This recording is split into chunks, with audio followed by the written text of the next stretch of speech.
trả lời anh. Em ở đâu tối, nhìn anh đi, nhìn thẳng vào mắt anh. Trong ánh mắt có gì trong em, về đâu mất những cảm xúc thật. Nói đi anh đừng làm dần nước mắt anh rơi rơi. Trả lời anh, em làm gì tối nay?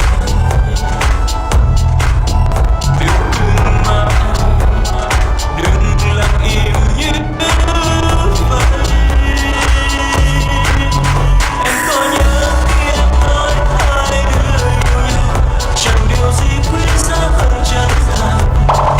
Đến đây thôi mình rời tay, anh không thể đi xa hơn.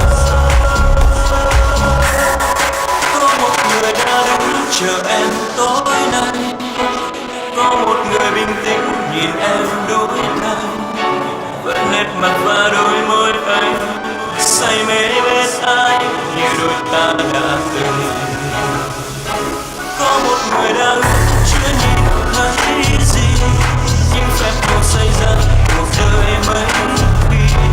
Nên bây giờ anh mới nhìn em bằng ánh mắt không có điều gì.